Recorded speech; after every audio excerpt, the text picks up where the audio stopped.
Simulan po natin ang pagdiriwang sa ngalan ng Ama at ng Anak at ng Espiritu Santo. Amen. Ang pagpapala ng ating Panginoong Jesucristo, ang pag-ibig ng Diyos Ama at ang pagkikipagkaisa ng Espiritu Santo naway sumainyong lahat. At sumaiyo rin.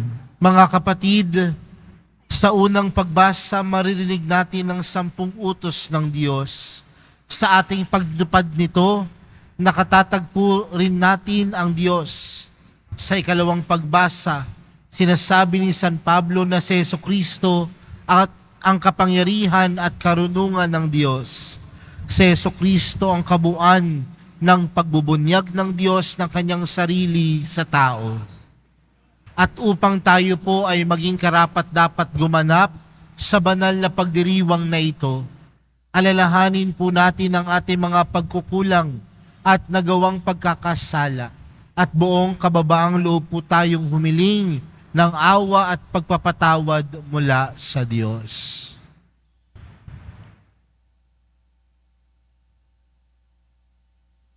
Inaamin ko sa makapangyarihang Diyos at sa inyo mga kapatid na lubha akong nagkasala sa isip, sa salita at sa gawa, at sa aking pagkukulang. Kaya isinasamo ko sa mahal na Birheng Maria, sa lahat ng mga anghel at mga banal, at sa inyo mga kapatid, na ako'y ipanalangin sa Panginoong ating Diyos. Kaawaan tayo ng makapangyarihang Diyos, patawarin tayo sa ating mga kasalanan, at patnubayan tayo sa buhay na walang hanggan. Amen. Panginoon, kaawaan mo kami. Panginoon, kaawaan mo kami. Kristo, kaawaan mo kami. Kristo, kaawaan mo kami. Panginoon, kaawaan mo kami. Panginoon, kaawaan mo kami. Manalangin tayo. Ama naming makapangyarihan, ikaw ay maibigin at butihin sa tanan. Itinuturo mo na ang lunas sa kasalanan ay nasa kusang pagpapakasakit, pagdalangin at pagmamalasakit. Tunghayan mo ang aming pag-amin sa nagawang pagsuway upang sa pagpapatira pa ng aming budhi sa iyong harap kami lagi mong maibangon dahil sa iyong pag-ibig na tapat. Sa pamamagitan ni Jesucristo, kasama ng Espiritu Santo, magpa sa walang hanggan. Amen. Magsiupo muna tayo.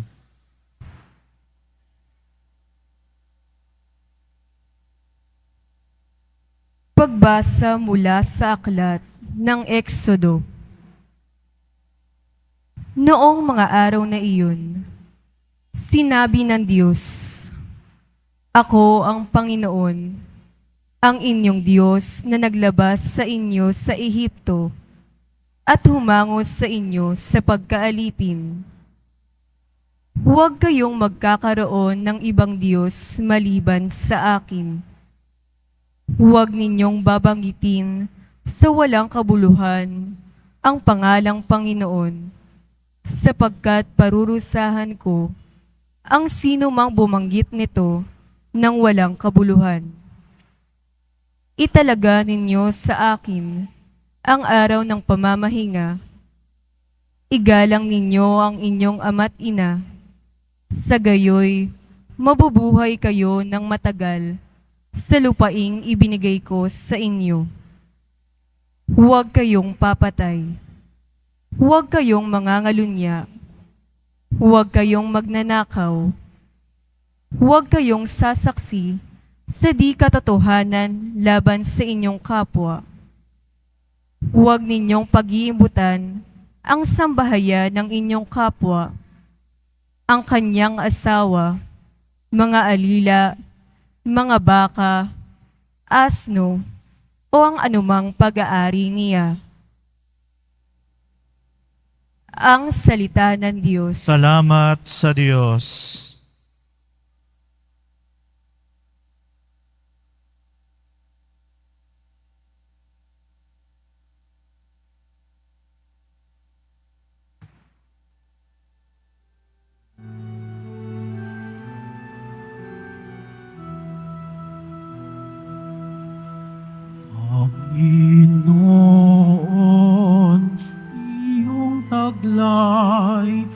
salitang bumubuhay.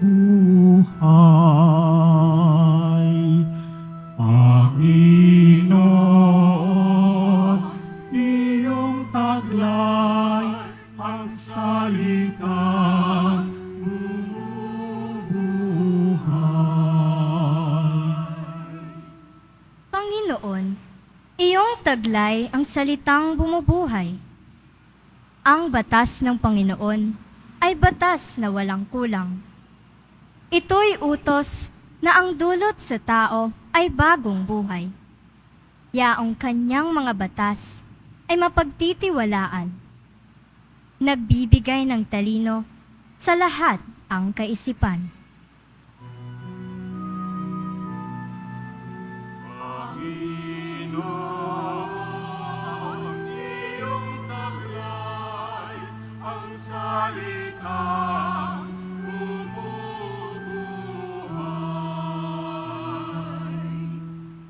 Ang tuntuning ibinigay ng poon ay wastong utos.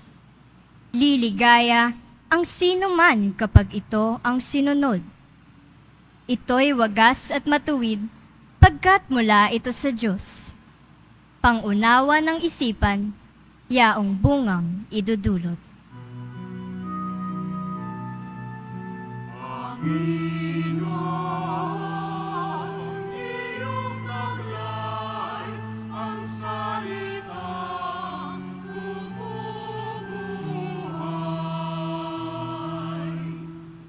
Yaong paggalang sa poon ay marapat at mabuti. Isang banal na tungkulin na iiral na parati. Pati mga hatol niya'y matuwid na kahatulan. Kapag siya ang humatol, ang pasya ay pantay-pantay. Panginoon, iyong taglay ang salitang bumubuhay.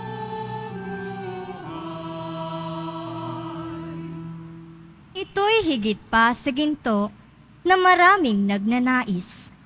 Higit pa sa gintong lantay na ang hangad ay makamit.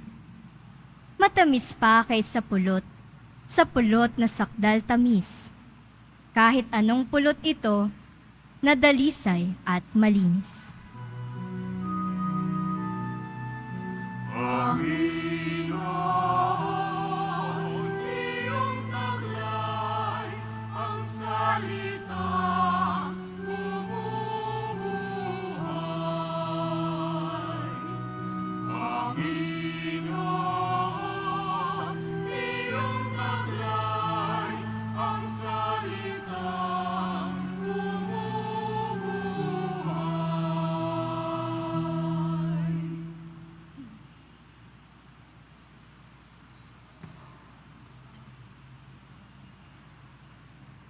Pagbasa mula sa unang sulat ni Apostol San Pablo sa mga taga-Korintyo. Mga kapatid, ang mga Hudyo'y humihingi ng kababalaghan bilang katunayan. Karunungan naman ang ipinangangaral nami, si Kristong ipinako sa krus. Isang katitisuran sa mga Hudyo at kahangalan para sa mga hentil. Subalit sa mga tinawag ng Diyos, maging Hudyo at Griego, si Kristo ang kapangyarihan at karunungan ng Diyos. Sapagkat ang inaakala nilang kahangalan ng Diyos ay karunungang higit kaysa lahat ng karunungan ng tao. At ang inaakala namang kahinaan ng Diyos ay lakas na higit sa lahat ng kalakasan ng tao. Ang salita ng Diyos. Salamat sa Diyos. Magsitayo po tayo.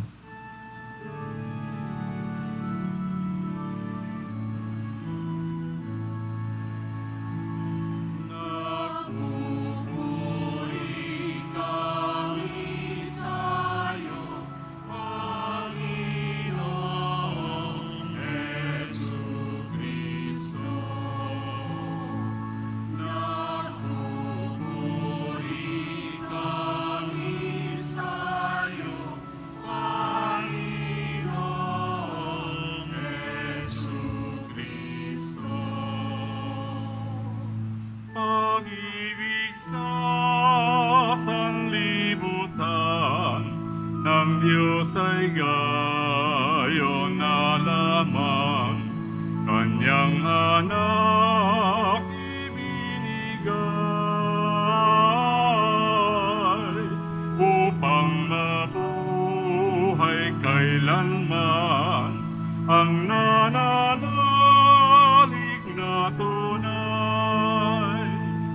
Nagpupuri kami sa'yo, Panginoong Jesucristo.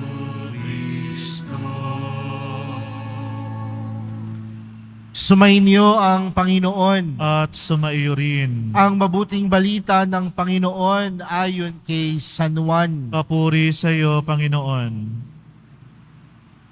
Malapit na ang Pasko ng mga Hudyo, kaya't pumunta si Jesus sa Jerusalem. Nakita niya sa templo ang mga nagbibili ng mga baka, mga tupa at mga kalapati, at mga namamalit ng salapi. Gumawa siya ng isang panghagupit na lubid at ipinagtabuyang palabas ang mga ngalakal, pati mga baka at tupa. Isinabog niya ang salapi na mga namamalit at ipinagtataob ang kanilang mga hapag. Sinabi niya sa mga nagbibili ng kalapati, "Alisin niyo rito ang mga iyan. Huwag ninyong gawing palengke ang bahay ng aking ama." Naalala ng kanyang mga alagad na sinasabi sa kasulatan, "Ang aking malasakit sa iyong bahay ay parang apoy na nag-aalab sa puso ko." Dahil dito'y tinanong siya ng mga Hudyo, "Anong tanda ang maibibigay mo upang patunayang may karapatan kang gawin ito?" Tumugon si Jesus, "Gibain ninyo ang templong ito at muli kong itatayo sa loob ng 3 araw. Sinabi ng mga Hudyo, 46 na taon na ginawa ang templong ito at itatayo mo sa loob lamang ng 3 araw? Ngunit ang templong tinutukoy ni Jesus ay ang kanyang katawan. Kaya't nang siya'y muling mabuhay, naalala ng kanyang mga alagad na sinabi niya ito, at naniwala sila sa kasulatan at sa mga sinabi ni Jesus. Nang pista ng Paskwa, nasa Jerusalem si Jesus. Marami ang sumampalataya sa kanya nang makita nila ang mga kababalaghang ginawa niya. Subalit hindi nagtiwala sa kanila si Jesus, sapagkat kilala niya silang lahat. Hindi na kailangang may magsalita pa sa kanya tungkol sa kanino man, sapagkat talastas niya ang kalooban ng lahat ng tao. Mga kapatid, ang mabuting balita ng Panginoon. Pinupuri ka namin, Panginoong Heso Kristo. Magsiupo muna tayo. Magandang umaga po sa inyong lahat. Pakibati nga po ang katabi ng magandang umaga. Mga kapatid, tayong lahat ay nagkakatipon ngayong umaga na ito sa pagdiriwang ng banal na Eukaristiya ngayong 3 linggo sa panahon ng Kwaresma. Nangangahulugan na tayo ay nasa kalahati na ng ating paghahanda para sa Pasko ng muling pagkabuhay. Tandaan natin mga kapatid, na ang panahon ng Kwaresma ay panahon ng paghahanda upang matanggap sa ating mga puso si Jesus na muling nabuhay. Kaya magandang tanungin sa umagang ito, handa na ba ang sarili? Nakapaghanda na po ba tayo upang tunay na matanggap si Jesus sa ating buhay? At hayaan natin na ang ating mga pagbasa sa umagang ito ang gamitin natin sa ating paghahanda. Sa ating pong unang pagbasa, napakinggan po natin ang utos ng Diyos. At alam natin na merong utos ang Diyos. Sa pananampalataya natin bilang mga Katoliko, mahalaga na alam natin ang utos ng Diyos. Ilan po ba ang utos ng Diyos? Ilan? Buti pa ang Diyos, 10. Buti pa ang Diyos, 10 lang. Minsan yung mga nanay natin, lagpas 10 ang utos. Pero mga kapatid, kung 10 ang utos ng Diyos, alam ba natin ito? Alam ba natin gamit ang ating mga puso ang 10 utos ng Diyos. Kapag bumaba po ba ako dyan at magtanong sa inyo kung ano ang 10 utos ng Diyos, masasagot po ninyo ako? Bakit parang hindi? Huh? Itong mga estudyante ho kaya ng Nazarene Catholic School, kapag tinanong ko kaya sila kung kaya nilang enumerate ang 10 utos ng Diyos, hindi ba mapapahiya ang assistant director ninyo? Oh, sige ha. So kabisado ninyo, alam ninyo. Minsan nagbigay po ako ng talk.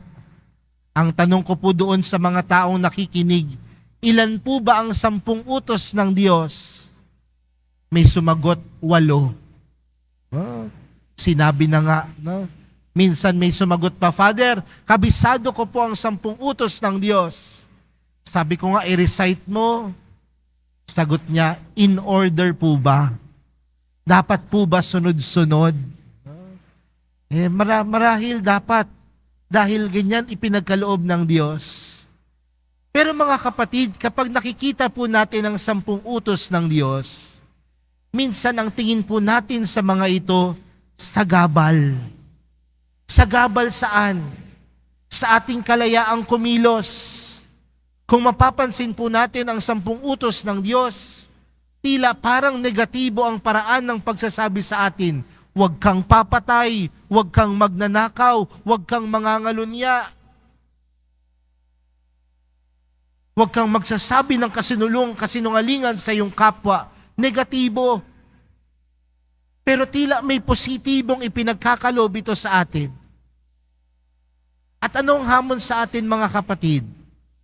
Nang utos ng Diyos kailanman hindi naging sagabal. Bagkus ang mga utos ng Diyos ang magdadala sa atin sa buhay kabanalan. Uulitin ko po yun ha. Kasi minsan baka nakakalimutan po natin yan.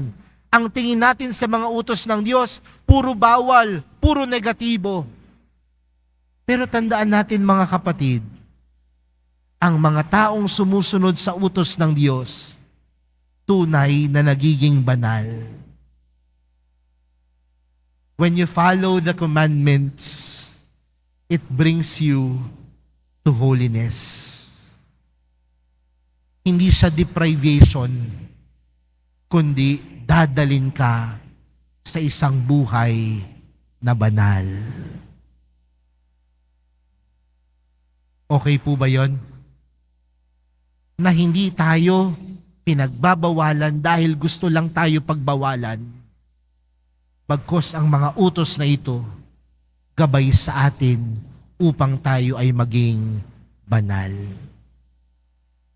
Pangalawa mga kapatid, sa atin pong ikalawang pagbasa sa sulat ni San Pablo sa mga taga-Korinto, tila ipinaalala niya na ang bawat isa sa atin may karunungan. Sa atin pong mga Pilipino, paano po ba natin sinasabi sa ibang salita ang karunungan? Di ba sinasabi natin, wais? Wais yan eh. Pero sa panahon natin ngayon, kapag ang isang tao ay sinabihan ng wais, ano po yung unang bagay na pumapasok sa ating isipan? Wais kasi yan. Kasi nalamangan niya yung kapwa niya. Wais yan kasi nautakan niya yung kapwa niya. Tila negatibo din. Pero ang pagiging wais ay kailanman hindi nagiging negatibo. Dahil ang karunungan ay regalo ng Diyos. At saan dapat ginagamit ang karunungan? Sa pagpapakabuti. Mga kapatid, kung tutuusin, simple lamang naman talaga ang maging Katoliko at Kristiyano. Ano ang panawagan sa atin bilang Kristiyano? Gumawa ng mabuti at iwasan ng masama. Pero minsan, gumagawa ng masama at iniiwasan ng pagpapakabuti. Yun ang mga pagkakataon na hindi natin ginagamit ang karunungang regalo sa atin ng Diyos. Mga kapatid, ang tunay na wais, gumagawa ng mabuti at umiiwas sa masama. Pakitingnan niya ang katabi. Mukha bang wais yan? Ayaw niyong tingnan ng iba. No? Pero mga kapatid, ang karunungan, regalo ng Diyos upang magamit natin sa paggawa ng mabuti at pag-iwas sa masama. Panghuli mga kapatid, sa ating ibanghelyong napakinggan, tila isa po ito sa mga popular na kwento sa ibanghelyo. At marahil ito rin ang sinasabi nating dahilan kung bakit si Jesus nagpakasakit at ipinako sa krus dahil nagalit ang mga tao sa Kanya. Di ba ganyan yung nakikita natin? Pero mga kapatid, ano po ba ang kwento ng ating ibanghelyo? Pumunta si Jesus sa templo at nakita ni Jesus na sa loob ng templo merong nagtitinda. Ang ginawa, ang sabi sa ebanghelyo, pagpunta ni Jesus sa templo, parang naging palengke ang simbahan o ang templo. Pero mga kapatid, isang pagpapaunawa po, na kailanman hindi nagalit si Jesus sa palengke. Mahalaga ang palengke, tama po ba? Kailangan natin ng palengke sa buhay natin. Kaya nga kada bayan, kada komunidad may palengke. Walang masama sa palengke. Pero anong nakitang masama ni Jesus? Ano ang kinagalit ni Jesus?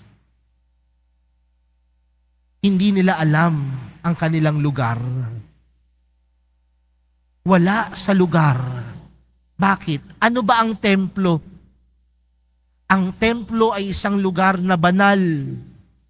Ang templo ay isang lugar kung saan ang Diyos at ang tao ay nagtatagpo.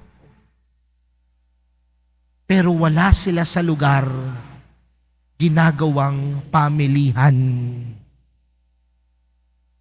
Minsan po, nakapagmisa po ako sa isang kapilya sa mall. At pagpasok ko doon sa kapilya, maraming tao. Kaya niloko ko yung sekretary. Sabi ko, buti pa ho dito sa si chapel, no? Ang daming nagsisimba, ang daming nagdadasal kahit patay na oras. Sabi sa akin ng sekretary, Father, kalahati po dyan. Kaya po nandito sa chapel, nakikicharge po ng cellphone. Kalahati po dyan, Father, dahil malamig sa chapel, nakikitulog po. Alam niyo ho, minsan kahit sa simbahan,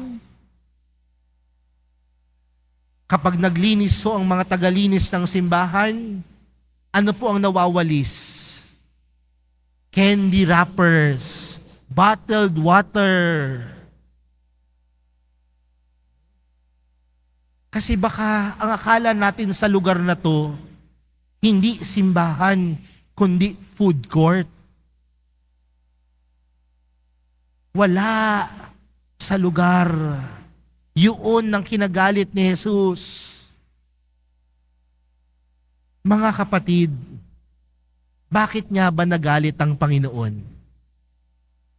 Dahil gusto niyang itama ang maling pag-iisip. Sa madaling salita mga kapatid, sa buhay pananampalataya natin, hindi kasalanan ng magalit. Pero kailan nagiging kasalanan ng magalit? Kung ang galit nakapananakit. Pero kung ang galit nagdudulot sa atin upang ipakita ang ating malasakit sa iba, tama po yun. Kaya sa mga anak na nandito, kapag kayo po ay pinagsasabihan ng magulang ninyo, kapag kayo ay pinapagalitan pa ng magulang ninyo, matuwa pa ho kayo. Bakit? May malasakit pa eh. Kasi oras na wala na silang pakialam sa inyo at hindi na kayo pinapagalitan, baka wala nang malasakit. Sabi ho nung isang nanay, sige pa nga, Father. Pero si Jesus sa Ebanghelyo, nagalit, sumama ang loob, dahil nandoon yung kanyang malasakit upang malaman nila ang kanilang tamang lugar. Mga kapatid, sa araw na ito, patuloy tayong pinapaalalahanan ng mga utos ng Diyos ay hindi sagabal sa buhay, kundi ang mga utos ng Diyos ay magdadala sa atin sa buhay kabanalan. At paano mararating ang buhay kabanalan? Maging marunong, maging wais. At sa ating pagiging wais, tunay na sumaatin si Jesus. At kung siya ay sumasa atin, mananatili sa atin ang pagkakaroon ng pagmamalasakit sa iba. Mga kapatid, huwag natin alisin ang Panginoon sa puso at buhay natin. Dahil oras na alisin natin ang Panginoon sa puso at buhay natin, mawawalan din tayo ng pagmamalasakit sa iba. Mga kapatid, sa pagpapatuloy po ng ating banal na misa, yan po ang hilingin natin sa mahal na pong Jesus Nazareno. Manatili sa ating buhay, manatili sa ating mga puso, dahil siya ang tunay na nagpapabanal. Siya ang nagpapabanal sa ating mga sarili. Amen.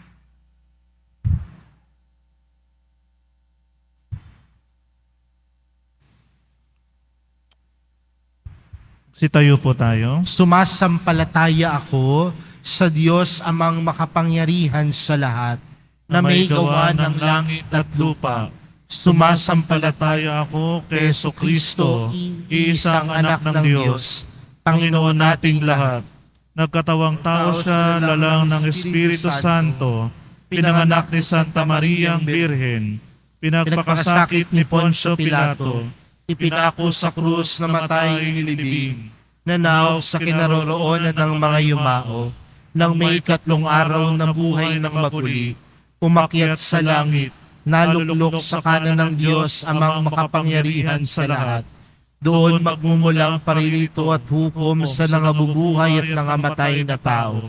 Sumasampalataya naman ako sa Diyos Espiritu Santo, sa banal na simbahang katolika, sa kasamahan ng mga banal, sa kapatawaran ng mga kasalanan, sa pagkabuhay ng muli ng nangamatay na tao, at sa buhay na walang hanggan. Amen.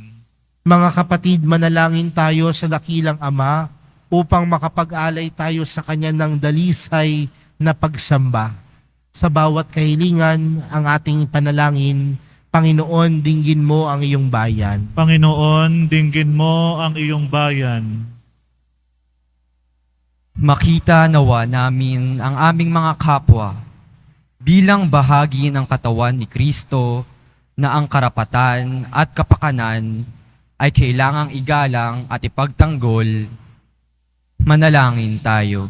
Panginoon, dinggin mo ang iyong bayan.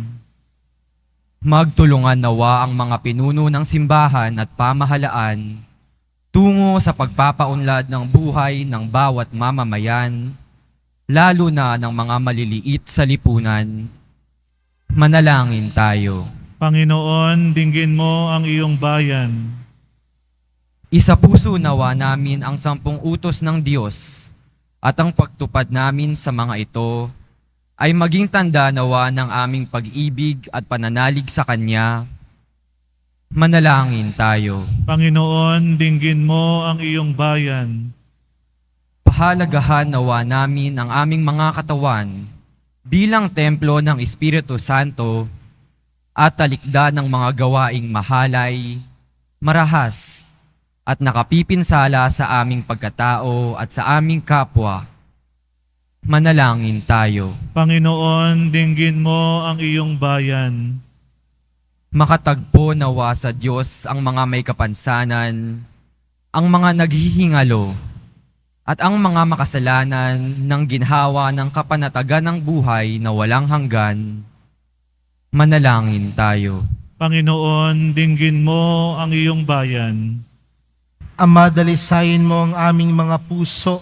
Tulungan mo kaming mahalin ka at paglingkuran ng buong katapatan. Hinihiling namin ito sa ngalan ni Kristong aming Panginoon. Amen. Magsiupo muna tayo.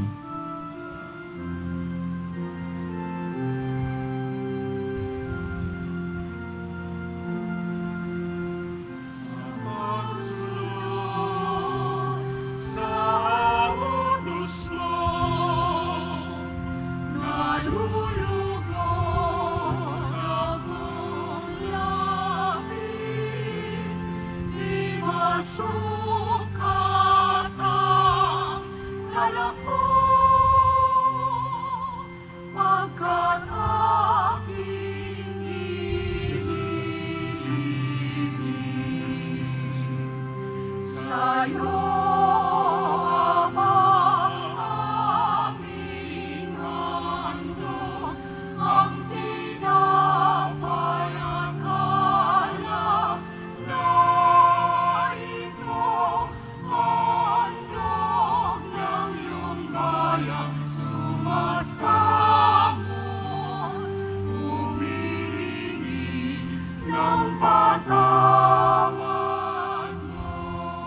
Sitayo po tayo.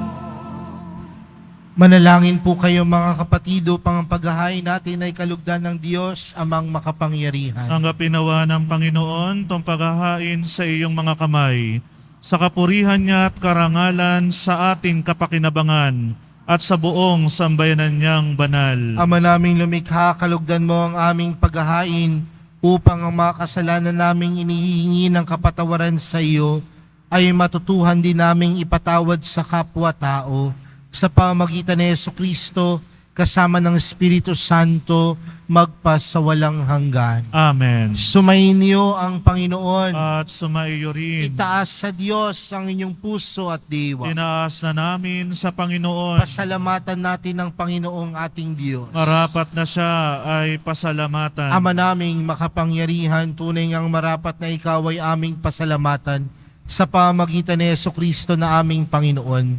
Binibigyan mo kami ng bagong pagkakataon upang ganapin ang paghahanda ngayon para sa pagdiriwang ng muling pagkabuhay kaysa ng iyong anak na minamahal.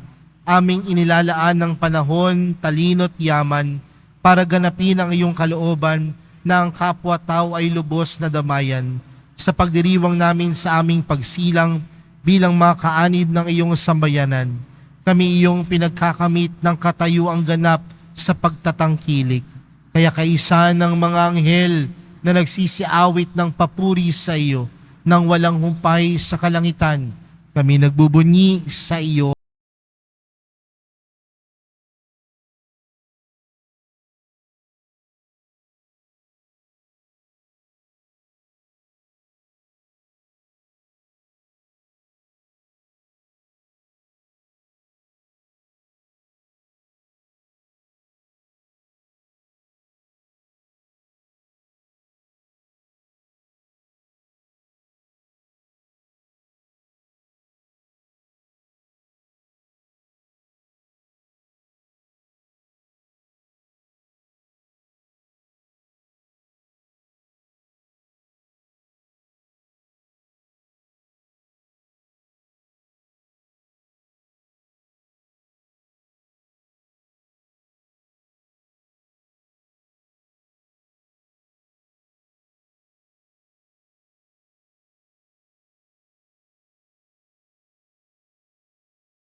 Ama naming banal, ikaw ang bukal ng tanang kabanalan, kaya't sa pamagitan ng iyong Espiritu, gawin mong banal ang kaloob na ito upang para sa amin maging katawan at dugo ng aming Panginoong Heso Kristo. Bago niya pinagtiis ang kusang loob na maging handog, hinawakan niya ang tinapay, pinasalamatan kaniya, pinaghati-hati niya iyon, iniabot sa kanyang mga alagad at sinabi, "Tanggapin ninyong lahat ito at kanin. Ito ang aking katawan na ihahandog para sa inyo."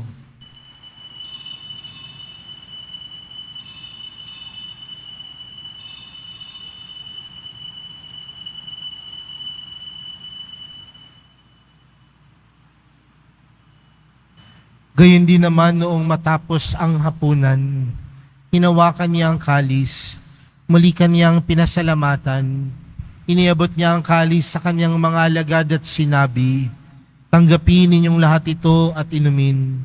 Ito ang kalis ng aking dugo, ng bago at walang hanggang tipan. Ang aking dugo na ibubuhos para sa inyo at para sa lahat, sa ikapagpapatawad ng mga kasalanan. Gawin niyo ito sa pag-alala sa akin."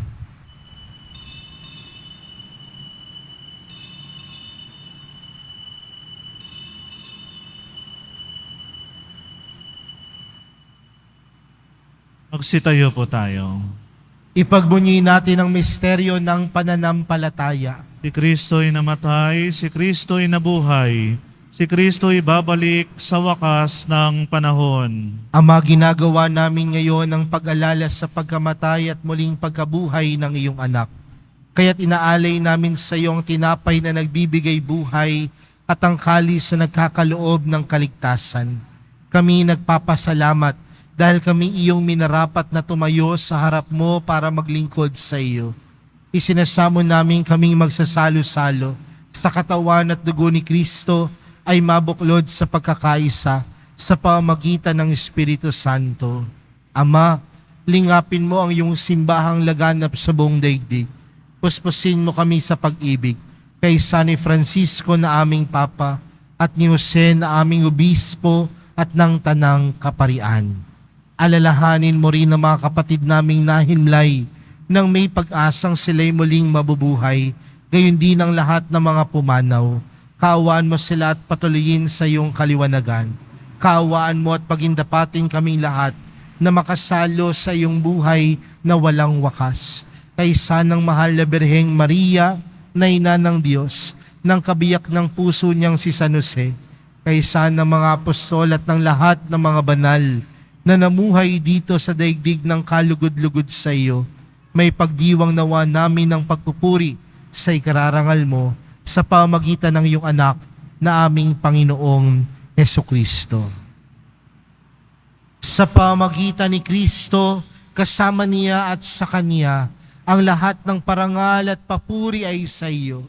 Diyos amang makapangyarihan, kasama ng Espiritu Santo, magpa sa walang hanggan.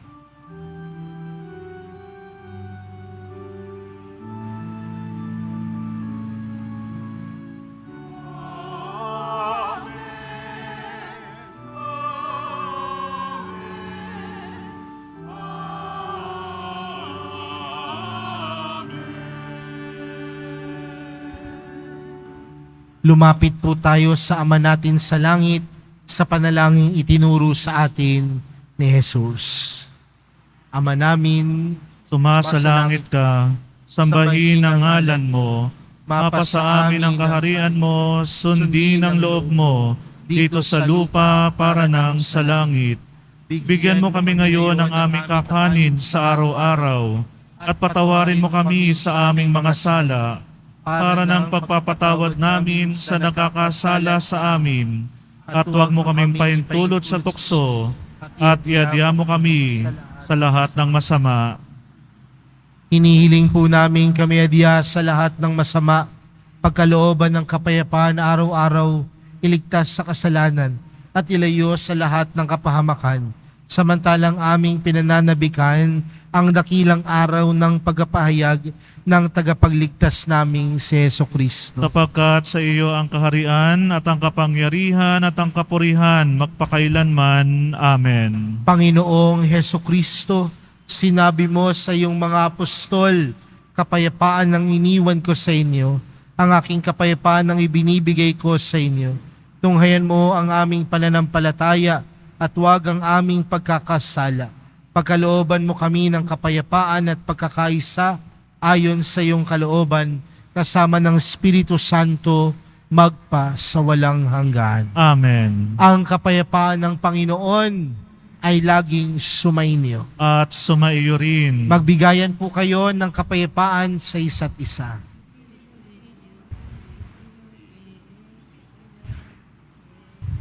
Kordero ng Diyos na nag-aalis ng mga kasalanan ng sanlibutan, maawa ka sa amin.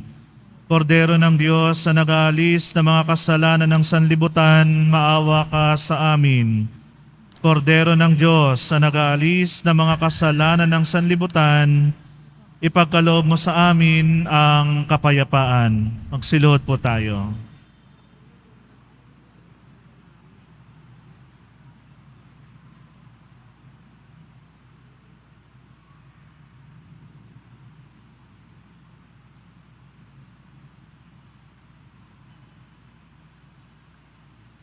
Narito po si Jesus, ang kordero ng Diyos.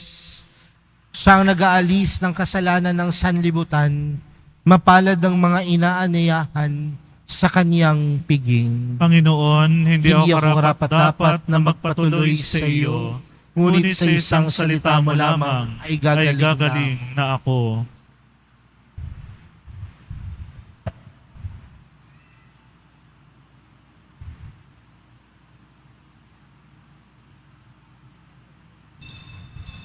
Para sa lahat ng tatanggap ng banal na komunyon, sasagot po tayo ng amen pagkasabi ng pari o ng lay minister ng katawan ni Kristo at isubo agad sa bibig bago umalis sa harapan ng pari o lay minister. Sumunod po tayo.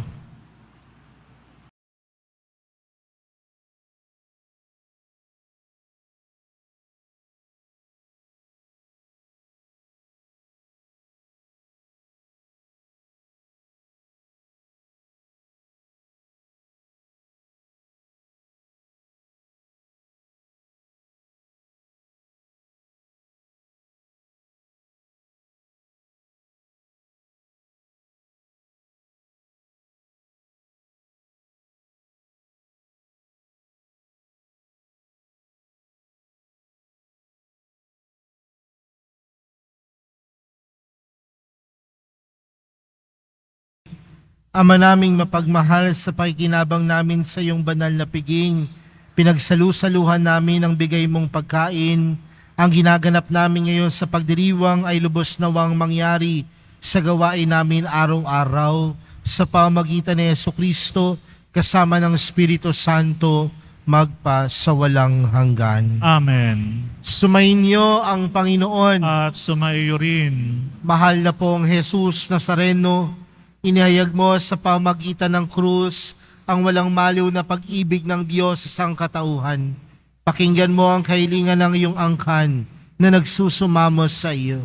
Makamtan nawa nila ang iyong katugunan at tanggapin ang kasagutan na may utang na loob na tinatanaw. Basbasan din po ninyo ang mga daladala nilang mga imahin at dasalan.